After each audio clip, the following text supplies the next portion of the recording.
Welcome to class, everyone. Settle in, because today's explainer is tackling one of the most hotly debated, uniquely American, and honestly deeply fascinating parts of our voting system, the Electoral College. Now here's a wild modern paradox to hook you right off the bat. Why doesn't the US just elect its president through a simple majority vote like so many other democracies? And how on earth is it mathematically possible that a candidate can win the presidency, the highest office in the land, without actually winning the popular vote? I know, it's a concept that leaves a lot of people scratching their heads. But today, we're going to break the whole thing down so you walk away fully understanding the mechanics behind the madness. All right, let's look at today's syllabus. We're covering four main things: why not a popular vote, the Great Compromise, Electoral College math explained, and finally, the modern election timeline. By the time we're done, you'll be able to track this system flawlessly from 1787 straight through to the present day. Section 1. Why not a popular vote?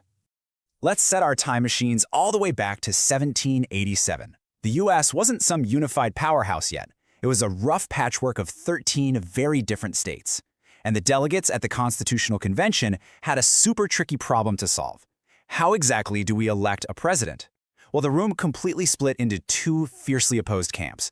On one side, you had the big states like Virginia, Pennsylvania, and New York backing James Madison's Virginia Plan. Their logic? They had bigger populations, they pumped more money into the economy, so their influence in a two-house legislature should absolutely match their size. Makes sense, right?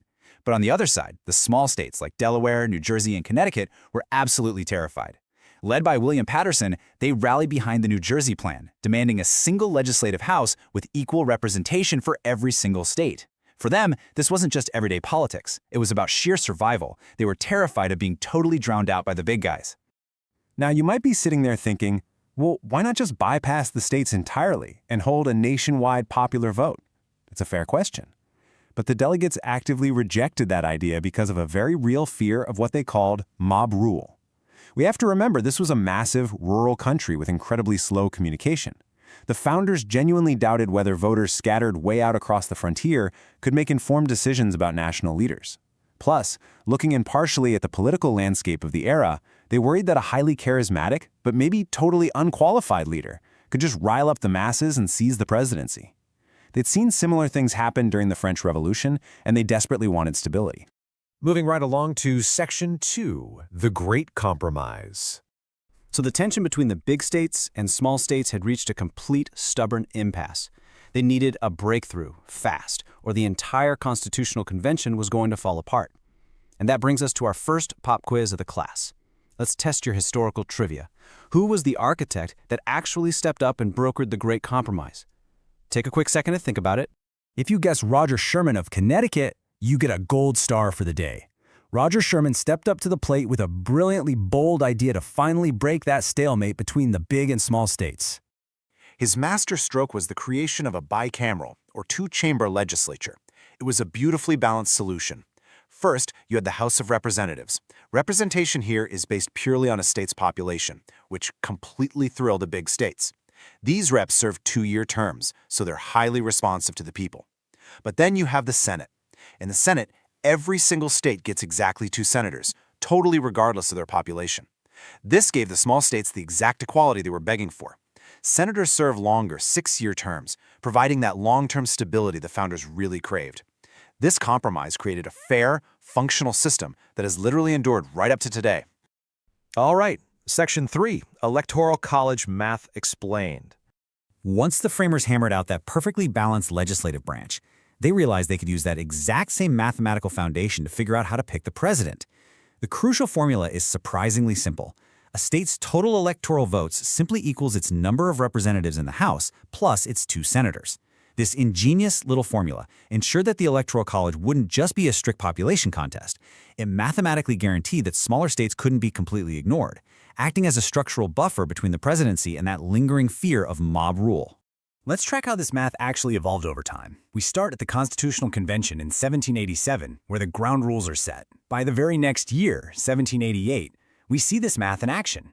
Virginia, which was a massive state back then, gets 12 electoral votes because they had 10 House reps and 2 senators. Easy enough? Jump way forward to 1961, and the system adapts. The 23rd Amendment is passed, granting Washington, D.C., which isn't even a state, 3 electoral votes of its own. And that brings us to the modern day, where the total number of electoral votes across the entire country sits at exactly 538. Which means it's time for our second pop quiz of the lesson. If there are 538 total electoral votes up for grabs out there, what's the magic number? How many electoral votes are actually needed to win the presidency today? The answer is 270. You need a simple majority of the Electoral College to secure the highest office in the land. 270. It's arguably the most important number in American politics. Now think about the stark contrast in modern state populations. California, with its massive population, commands an enormous 55 electoral votes. But then you have smaller states like Wyoming and Vermont sitting at the other end with just 3 votes each. But remember the great compromise we just talked about? Because every state gets 2 senators, Wyoming and Vermont are absolutely guaranteed that minimum of 3 votes. So instead of being completely swallowed up, they still maintain a meaningful voice in the process. But here's where we run into a really fascinating case study on modern campaign strategy. Almost every state operates on a strict winner-takes-all rule. What does that mean? Well, if a candidate wins just a 51% simple majority of a state's popular vote, they capture 100% of that state's electoral votes. The actual margin of victory doesn't matter at all. Win 51% of a state with 20 electoral votes, you get all 20, and the losing candidate gets absolutely 0. This is exactly why winning the presidency so often comes down to a mere handful of states. It completely magnifies the impact of winning tightly contested areas, what we call swing states. Taking an incredibly slim majority there yields a massive electoral reward, while millions of popular votes for the losing candidate in that same state don't translate into a single electoral point. And that brings us to Section 4, the modern election timeline. So, we know the math and we know the history. But how is this complex formula actually executed step by step during a modern election year? Well, it's a 4-step roadmap. Step 1 kicks off in the summer. Way before we even get to the general election, each political party nominates its own slate of loyal electors at their national conventions. Step 2 is Election Day in November. And here's a fun fact. When voters go to the polls, they aren't actually voting for the president directly. They are voting to decide which party's slate of electors gets to represent their state. Step 3 happens in mid-December. That's when those winning electors meet up in the respective state capitals to cast the official certified votes. Finally, Step 4 is the Congressional count on January 6th, where those votes are sent off to Washington to be finalized. Let's zoom in on that final step for a second. On January 6th, Congress convenes in a joint session to officially count all those state certificates. This whole session is presided over by the sitting vice president, who acts in their constitutional role as president of the Senate. And crucially, it's the newly elected Congress, who were just sworn in days prior on January 3rd, that actually participates in this certification process. The vice president reads the results out loud, and if someone hits that magic 270, they're officially declared the winner.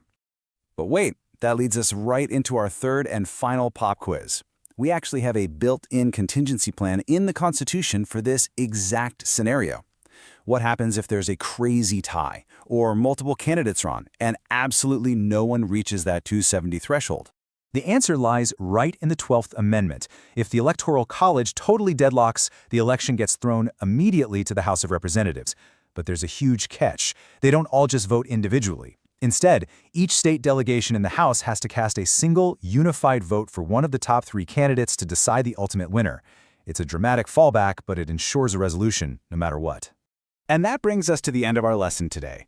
Ultimately, the founders designed the Electoral College to be a system that balances democracy with stability.